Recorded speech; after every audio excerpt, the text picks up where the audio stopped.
Cynthia, j'ai aujourd'hui 40 ans, je suis maman de 2 enfants et je suis professeure des écoles. Alors moi c'est Claude, j'ai 29 ans et je suis praticien en thérapie sportive en Normandie.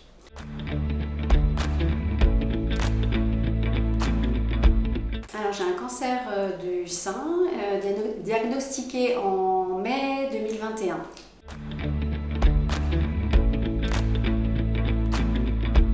Alors depuis combien de temps? Depuis un peu plus d'1 an. L'objectif de la CAMI, c'est en fait proposer des protocoles d'exercice qui répondent aux exigences et aux effets secondaires des traitements.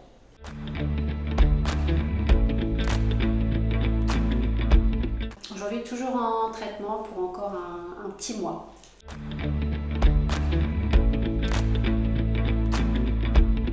Alors, une séance de thérapie sportive, ce sont des séances collectives déjà. Donc les patients viennent pratiquer le protocole d'exercice. Avant ça, on passe une consultation pour justement établir un bilan, pour revoir d'abord le parcours de soins et à la suite de ça établir un bilan de santé.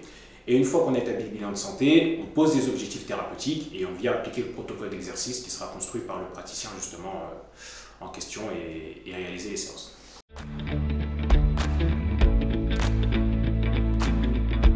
Alors lors de mes soins médicaux, donc j'ai d'abord vu une affiche qui était proposée et après discussion avec mon oncologue et les infirmiers et infirmières lors des soins, ils m'ont fortement incité à faire une activité sportive.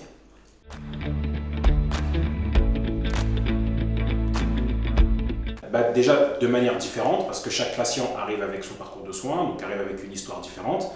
À la suite du parcours de soins, on a posé des objectifs, comme j'ai dit tout à l'heure. Mais globalement, l'objectif principal, c'est d'améliorer la qualité de vie.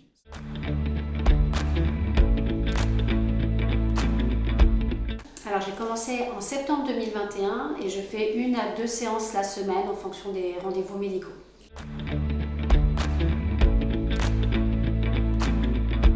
Alors on préconise 2 séances par semaine. 2 séances par semaine parce que sur le long terme, c'est là où on peut retrouver des bénéfices. Déjà au bout de 4-5 semaines, on a quand même des effets positifs qu'on peut ressentir.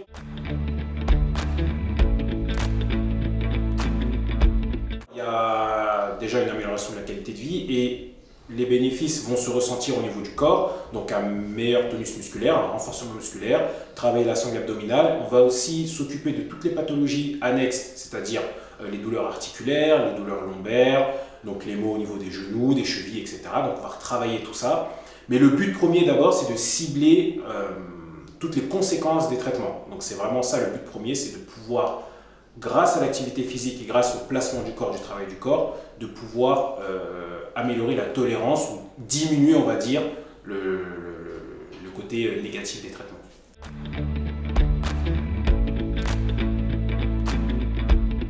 Comme Claude vient de le dire, c'est vrai que dans la vie quotidienne, finalement, grâce au sport, dès que je pratique une activité sportive, je me rends compte que les effets secondaires se ressentent beaucoup moins. La fatigue, mais aussi toutes les autres petites choses autour. Et puis voilà, il y a aussi l'avantage d'avoir un rendez-vous aussi qui permet de se lever le matin et voilà, ça donne un objectif aussi pour sa matinée par exemple.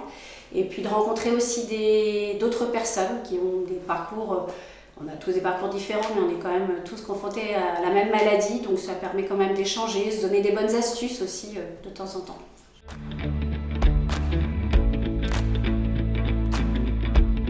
Oui, dès que j'ai l'occasion, en effet, j'en parle. Et il y a quelque chose qui est très bien aussi dans cette approche, c'est qu'on fait un bilan avant de commencer. Et tous les 3-4 mois, on refait aussi un bilan. Et je trouve ça, certes, des fois, on voit qu'il y a une petite diminution, mais, parce qu'il y a eu une intervention chirurgicale, par exemple.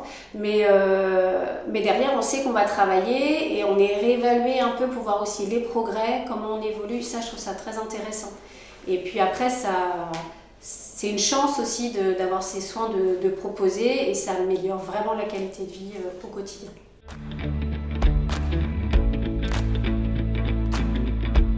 L'année de passer grâce au sport, ça permet de vider aussi la tête et ça fait du bien. Attirer l'attention sur la régularité de la pratique et inciter plus de personnes à dépasser la barrière de l'activité physique.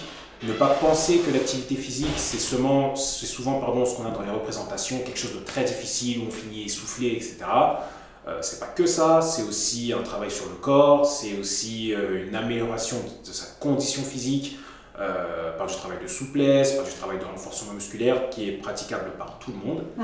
Et voilà, ne pas hésiter vraiment à faire la démarche. Et puis de toute façon, il y a des personnes qui sont habilitées à s'occuper de ça de manière très correcte pour pouvoir accompagner tout le monde.